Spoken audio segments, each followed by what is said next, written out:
All right, we're live. We're at home too. This is the first time trying this, reacting to what Lovie Smith had to say earlier this week. If you're new to the channel, thank you very much for being here. It's a work in progress, but putting out as much content as possible. I'm Landry Locker. You can hear me on Sports Radio 610 Monday through Friday, 10 to 2 on In the Loop.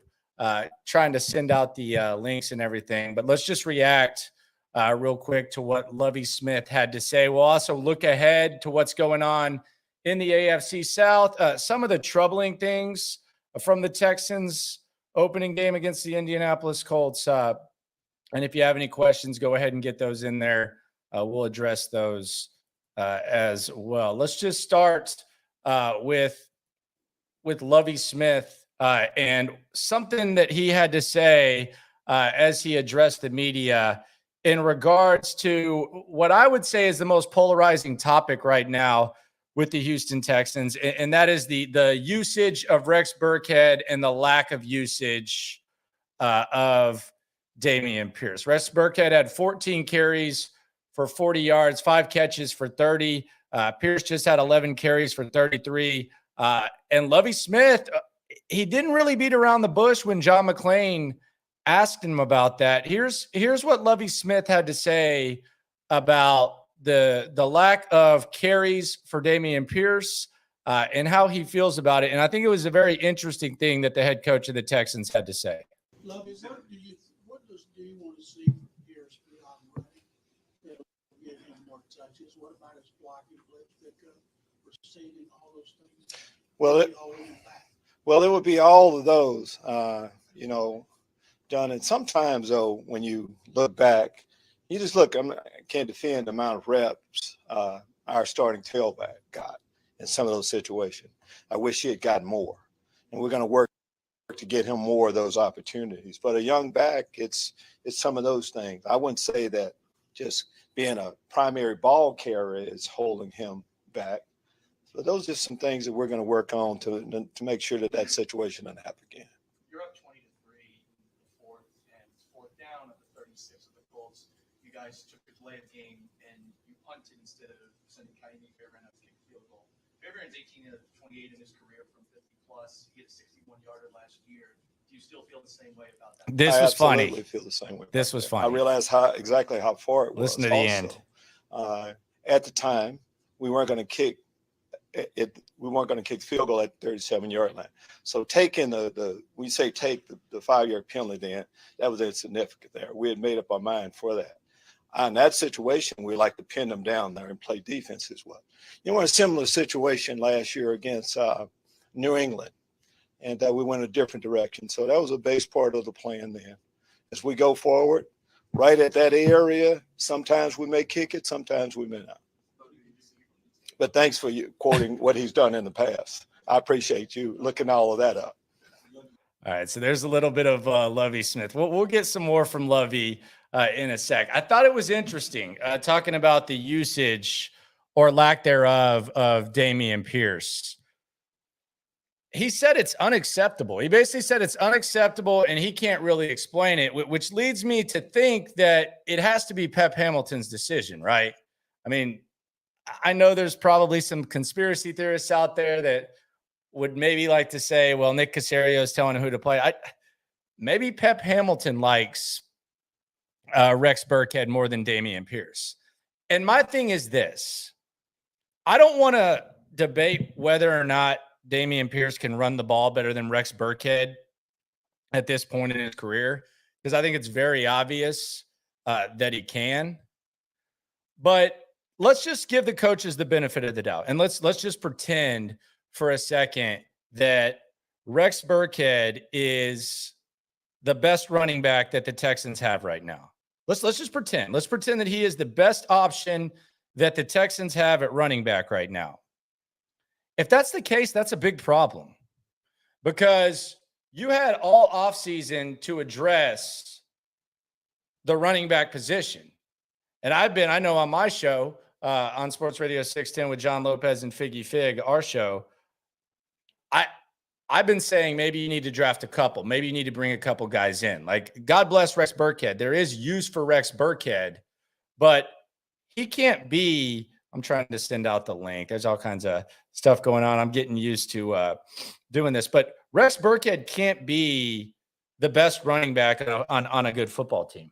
He just can't. Like most teams aren't going to use Rex Burkhead on first and second, and even fewer are going to use him on 3rd and 1. And a lot of these questions that Lovie Smith was asking, I'm actually intrigued to hear Pep Hamilton speak, and I believe he's going to do so on Wednesday. We'll cover it for you on Sports Radio 610 because I'm intrigued by what he's going to have to say. But a lot of the questions that were being asked to Lovie Smith about play calling and stuff like that, like some of these media types should know better. He's not the offensive coordinator. Pep Hamilton's calling the plays. I think Pep Hamilton has free reign to call the plays. So a lot of these questions that are getting asked to Lovie Smith, I don't think he can necessarily answer those because he's not the one that does it. Now, it does seem like whoever the hell is deciding that Rex Burkhead's out there getting 19 touches, whoever is doing that, whoever's making that decision, is probably going to have a conversation with Lovie because he didn't seem too happy that was the case. But that's the problem I had is you had all offseason to get better options than Rex Burkhead, and you didn't make it happen. That there's no excuse for that. And furthermore, Pep Hamilton, he had 3 minutes to decide on a 3rd and 1 that bringing in Rex Burkhead in a heavy set was a good idea. I don't understand in my right mind how you come to that conclusion when you have that much time. That to me is the most troubling thing. But we'll see what they do. We'll see. I anticipate Dameon Pierce getting more carries, but I do think Rex is a valuable asset. He just can't be your best running back. There's no excuse for that. That just cannot happen. Here was more from Lovie Smith, and this is the snappy part of Lovie Smith that I enjoyed at today's media availability. On to Denver now. The specific play you want to talk about? Well, that's what happened. Sacks and penalties happened during that time. I'm not trying to run away, but you answered your own question a little bit. Sack, big sack. Now I think I know which one you're talking about. A little bit of snappiness from Lovie, which I enjoyed. But if we're power ranking like the problems that the Texans had, I think Lovie's a little bit far down the list. I actually think the defense, they played good enough to win. I thought the cornerbacks were really good. We'll get into that in a second. But I thought they played good enough to win. Biggest problem is the offense and has been the offense for a long, long time. And that's something that Pep Hamilton's going to have to figure out. It might be a personnel thing. I mean, it might be a personnel thing. Like if Rex Burkhead's truly your best option, that's a problem. That's malpractice by the general manager, or that's malpractice just overall in the evaluation of the situation. Because Rex Burkhead at no point in his life before last year led a team in rushing, and he's doing it. And again, I think he's a good member of a football team, but if he's the best option, that's kind of an indictment on how they have handled the running back position. Lovie Smith said he wanted to hear positives. That was one of the things he was talking about in his press conference. Now, he wasn't like demanding it. His whole point was that I just want to hear some positive. You know, there was a lot of positive stuff that went on, and I would like to address some of those things. The positives. If Lovie wants positives, I'll give him some positives. Cornerbacks. I'll start with the cornerbacks. I thought the cornerbacks were pretty good. There were some confusing times where I didn't know if they were in man. I didn't know if they were in zone. I didn't know if they were just trying to force them inside. But I thought Steven Nelson looked really, really good. I thought Stingley looked really good as well. I thought the cornerbacks were really good. And I actually caught up with Steven Nelson in the locker room after the game. One-on-ones are always awkward after losses, but I enjoy the awkward part of it. I respect players' space, and I'm not trying to go in there and badger them, but I do enjoy talking to the guys. And you can hear those interviews live on the post game with Sean Pendergast and Clint Sterner on Sports Radio 610. But this was Steven Nelson, and just a little background. He was rocking a belt buckle, some boots, a cowboy hat, all that. He's a big outdoorsman.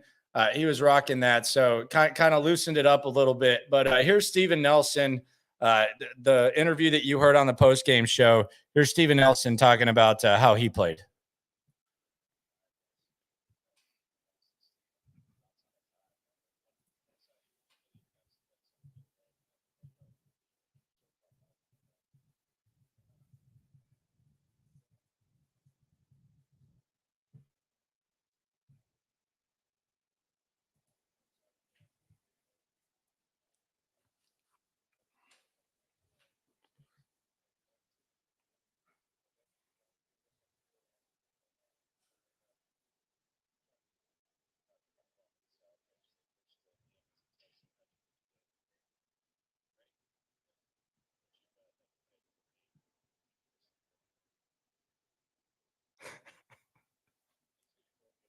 He was all right.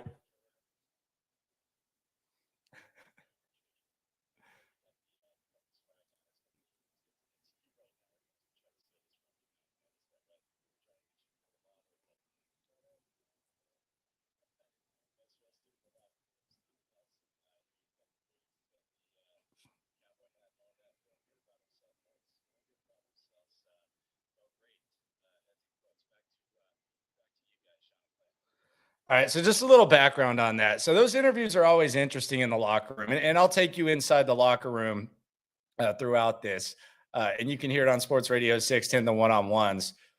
So the awkward thing about these interviews is they aren't guaranteed one-on-ones. We typically have a player on the air. Last week it was Jerry Hughes.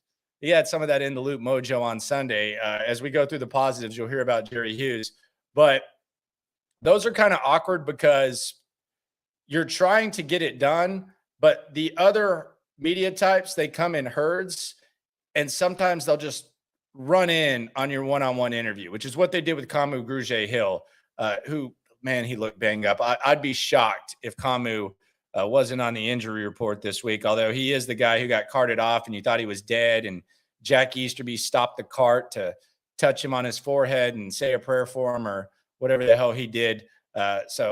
Maybe Kamu's fine. Maybe he'll be 100%. They will find him in coverage though.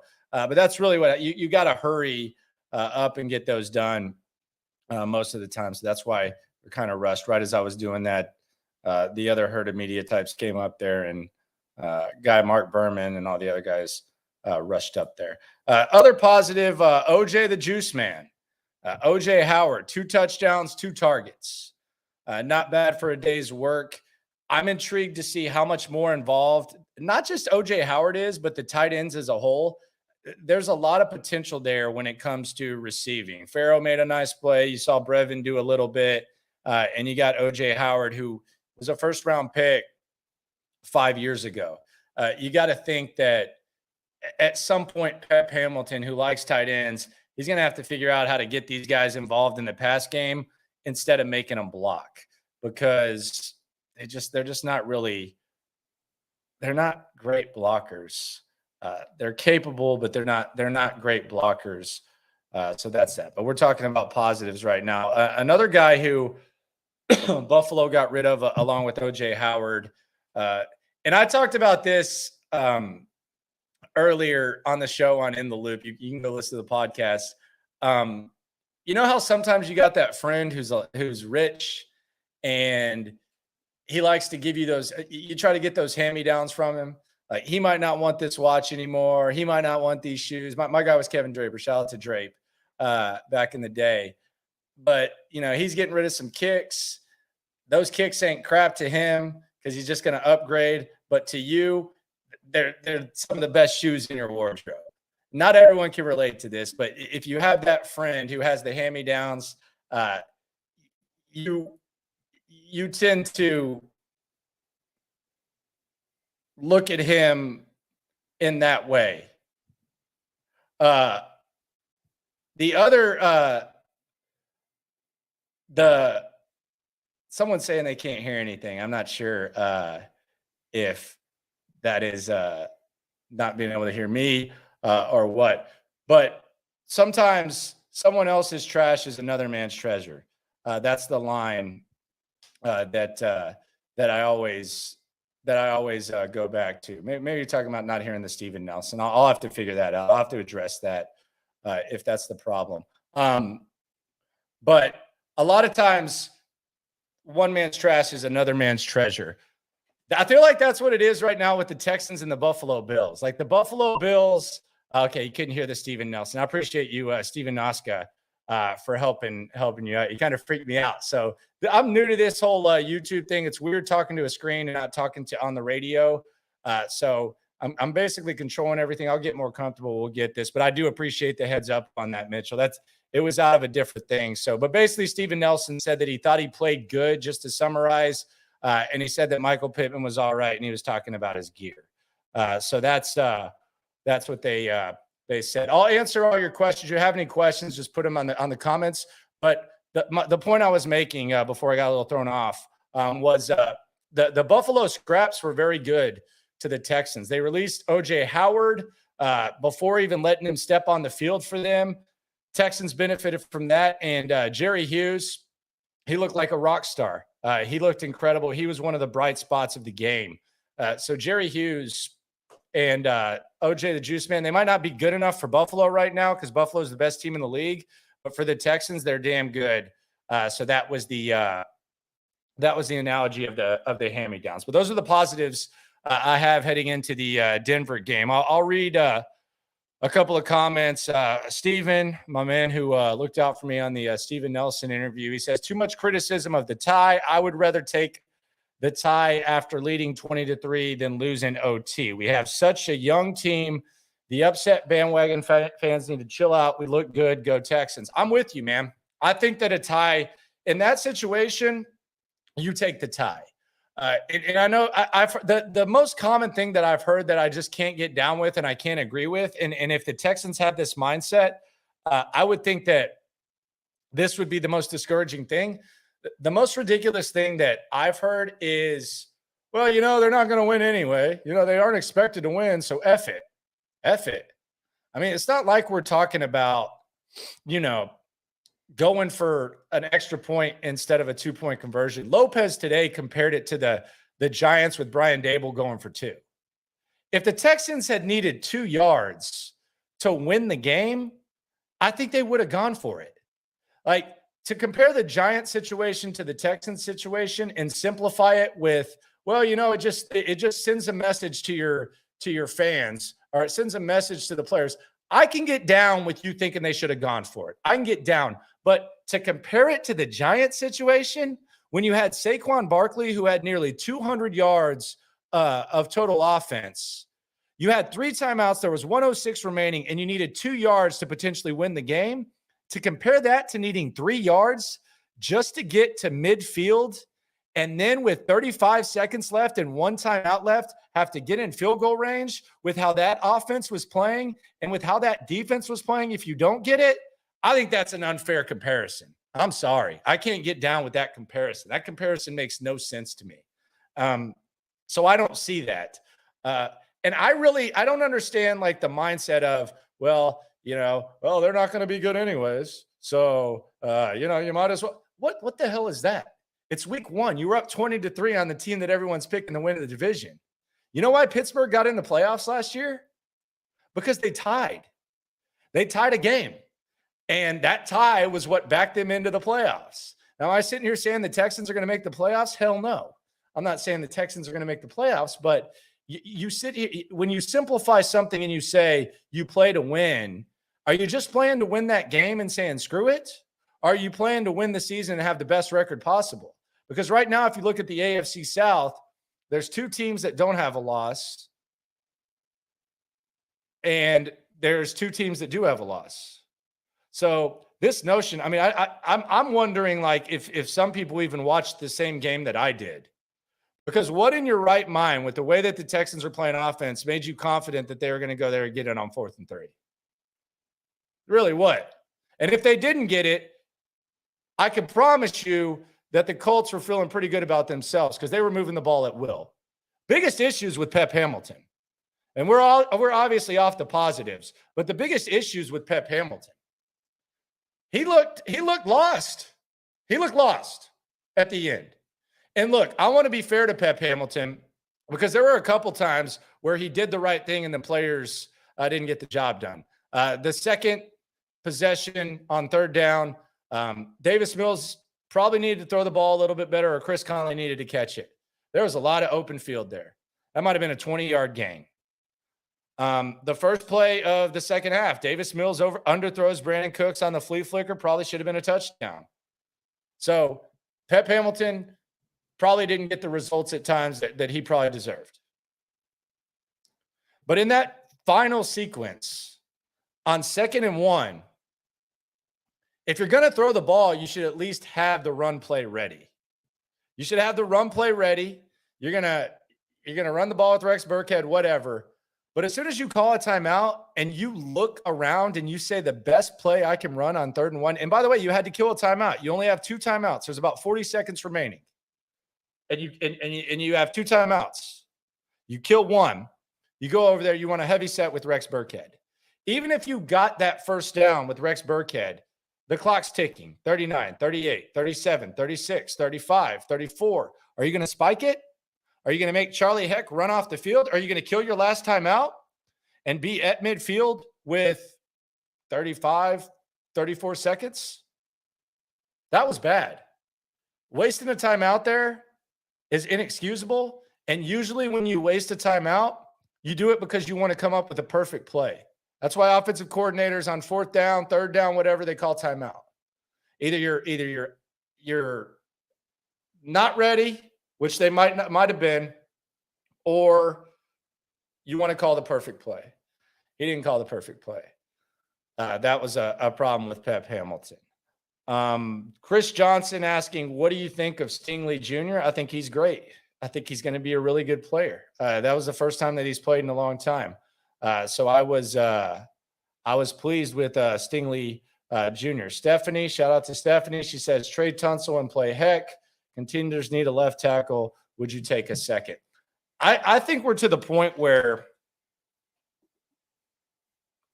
and they won't say what happened on that play that changed the whole game, the strip sack. But I think we're kind of to the point where I just don't know. Like, I don't know if I love Laramie Tunsil and I respect the business savviness of him, and I like what Laramie does, but we might be to the point where it might be in his best interest to go with the contender and the Texans to move past it. But I don't know. Maybe at this point it doesn't make sense, but let's just pretend it was a miscommunication, and let's pretend that it was Laramie Tunsil's fault. There's a lot of context clues that lead that to be the case, like would lead one to believe that. I mean, this is a guy who wasn't at involuntary workouts, non-voluntary workouts. I mean, that's where they work on stuff like that. I'm not saying like you have to be there to be able to figure these things out, but I mean, it's not a great look when that happens. Patrick says Petrie being called on that 15-yard personal foul was tough. Thought he made a good play there, and it came at a pivotal moment. I thought it was the right call, and I don't think it was a mistake by Petrie either. That's just one of those, those effort plays where they got to throw the flag, and there's really nothing that he could have done differently, which is the case against the flag. But there's a reason they have those flags. The unfortunate thing, and maybe this has to do with how fast he was closing in, but the unfortunate thing was the ball was already dropped before he even got there. So I don't even think maybe the fear caused the drop, but it was already dropped. And those Colts receivers, we'll get into the division in a sec. Those Colts receivers not named Michael Pittman are trash. Maybe they'll be all right. I mean, Pierce got open. He just couldn't catch the ball, but that was one of the big concerns from the Colts. And those receivers Pittman down are not good. Steven says, what do you think of our D-line giving up 160 yards? I mean, it's Jonathan Taylor. I don't think too much of it. I think he just eventually wore him out. I think the D-line's fine. Grenard probably doesn't love the way that he played. I know he had a couple of plays. He probably doesn't love the way he played, but I mean, it's Jonathan Taylor. He just eventually wore him out. Britt is not very good right now. I know he's one of their like right kind of guys. I know he's kind of, I don't know, one of the leaders in the locker room or whatever. But if you go back and watch that third down play that everyone's talking about, and Britt is getting, he looks like Michael Jackson on that play. He's doing the damn moonwalk. Not very good. I do wonder, like, when the linebackers come back, someone asks about Harris, and it's my dog just got home from out of town. What do you think about the game? Not much. Okay, I'll let you go. But Britt has been rough. As far as the linebackers, Harris and Wallow, they're going to have to step up because Kamu Grugier-Hill is going to get picked on in coverage. That's going to be one of the things that opposing teams look at and start to pick on is Kamu Grugier-Hill. He's going to be, I mean, he is bad in coverage. He's pretty banged up too. So we'll see what happens with that. But Harris and Wallow can definitely help. But those are the positives. Let's take our eyes off our own paper for a second. Let's look around the AFC South. If you have the questions, just keep them coming in. Just trying to get this started, and be sure to spread the word, subscribe, do whatever. We'll get this up. We'll be consistent on it, which is the first step. And then I'll get something back there. I think I'm going to get the JJ jersey that he signed. Looking around the division, right now the Texans tied for first at 0-1. I know it's early. I'm kind of just kidding around. But the Tennessee Titans, they fall to the New York Giants. We already mentioned 21-20. I'm wondering about the Tennessee Titans and their decision to let A.J. Brown go. As you can see the stat right here, A.J. Brown had 10 receptions for 155 yards. All Tennessee wide receivers combined 12 for 179. Henry just 82 yards on 21 carries. And Saquon Barkley, who's a really good player when he's healthy, he completely gashed them. It's going to be very interesting. There's a couple of like clear weaknesses that teams in the AFC South had. And it's early, but some of them kind of emerged. Really, I think all of them did for every single team. Like no fan base in the division, and no coaching staff probably feels good about them. Here, it's the running back in the run game. One of the worst run games in the league last year. And it looked terrible. Burke had 14 carries for 40, and then Pierce 11 for 33. I think you averaged 2.8 yards per carry. That's trash. Colts wide receiver depth, awful. I mean, 2 drop touchdowns. Michael Pittman Jr. was carrying the load.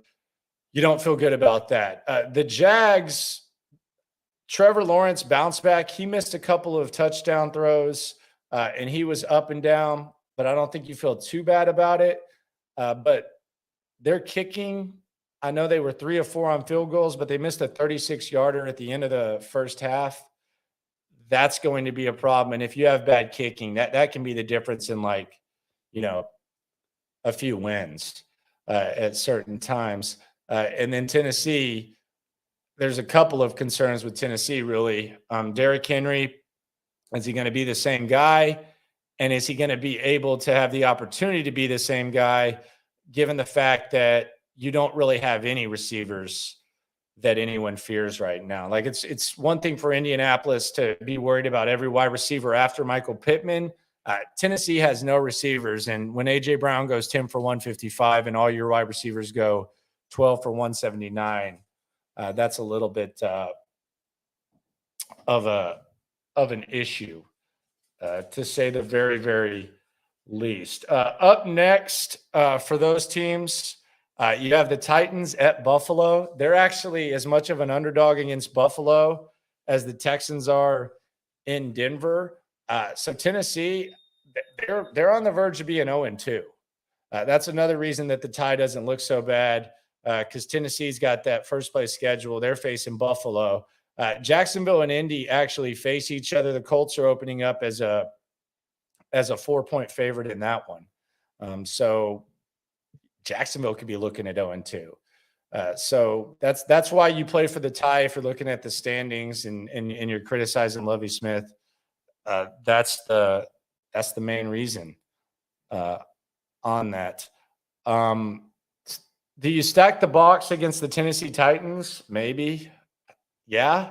I mean, with the way that the Texans corners look and the way that the secondary looks and the way that Derrick Henry's had success against you, I mean, I think that's what's going to happen. And Ryan Tannehill really didn't play that bad, but stacking the box against the Tennessee Titans, it used to be a little bit more difficult when you had A.J. Brown.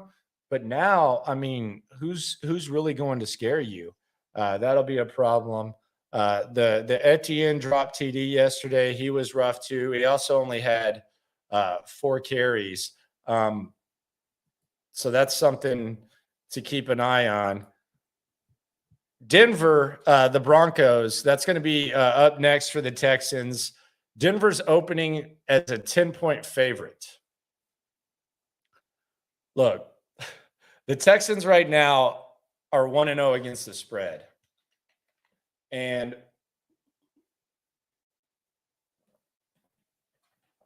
I'm a big proponent of taking the points when it's double digits. And if you look around the league this week, there are a lot of road favorites that didn't really cover. 49ers went to Chicago. They lost. There were a lot of road favorites that they didn't cover. The reason I would probably take the 10 points in this is, 1, I'm not high on Denver. 2, we have no idea what Denver is. And 3, they're going to be on a short week. And there's a possibility of an injury. Because I think if Denver had played yesterday and Denver had been perfect, let's say Denver and Seattle play yesterday and Denver rolls, they win by 20 points and they come out completely healthy. The spread would probably be about 10. I mean, I would think it would be about 10. But they haven't even played yet. So I'm not like saying, this guy's going to get hurt or, I hope this guy gets injured. But if you take the 10 points right now, I think you're getting the spread that it would have been if Denver had looked good, and you're getting it with Denver having to play a game tonight against the Seattle Seahawks. So there's like a chance that A, they look bad, and B, they're banged up. So if I were a betting guy, I would take the Texans plus 10. Would I take them to win? No. Definitely not. Would I be shocked if they won? Probably not. Maybe. I don't know. But I would take the 10 points just because it's weird. It's not going to get any better. I mean, if let's say Russell Wilson gets hurt, it's probably going to go down a little bit. And if he looks bad, who knows what happens. But I think the 10 is the way to go. Tomorrow on Sports Radio 610, we'll look ahead to Denver. Lovie asked to go on to Denver. We'll do that. We'll also talk to John McClain. Our visit with McClain is always fun, 11 o'clock. I like messing with John McClain. It's one of my favorite things to do. We'll also talk to Jenkins. We'll hear from some Texans players, and we'll continue to look ahead. And I'll continue to do this, and I'll continue to improve on this. First time doing it at the crib. The Steven Nelson hiccup a little bit. Got the in and out thing going, but we'll get back at it, and it'll continue to get better and better. Also have the Lone Star rankings on Friday. Might get into some college football tomorrow. But that's what we got so far for the Texans. Snappy Lovie. Lovie promises that Dameon Pierce is going to get more carries. Or he didn't really promise that, but he basically did. Yeah, he kind of did. I mean, if I was reading between the lines, I'd say he kind of did. And he's got a little bit of snark and snappiness to him, which I very much enjoyed. AFC South might be one of the worst divisions in the league. That's another thing. That's why a tie might not be the worst thing. I think this division's pretty bad. Although Indianapolis has potential, but do you think Jonathan Taylor can run like that every week? Maybe he's the new Derrick Henry where you just wonder, but at what point does that dude get tired? Because my God, he looked like an Olympic sprinter in the fourth quarter despite taking the beating he did. So we'll check that out. We'll get into all that. It's going to be a fun ride. Subscribe down there, and I'll continue to do this daily. Continue to fix any holes. It is a process, but the most important thing is getting out there and getting the content. So talk to you mañana, 10 a.m., Sports Radio 610, as Lovie said, on to Denver. Thanks, everyone who provided us with some questions and some content. The information, the Steven Nelson thing, very much appreciated. We'll talk to you tomorrow. And Mitchell asked, did I win in fantasy? Of course I did. Come on. Give me a break. Shout out to Cooper Kupp and Michael Pittman Jr. And who else did I? Kirk Cousins, my guy. And I won't talk about the running backs, but yes, I got to win. Talk to y'all tomorrow. Fire up that Odyssey app. And it's going to be a fun ride. Pigskin is here in full effect.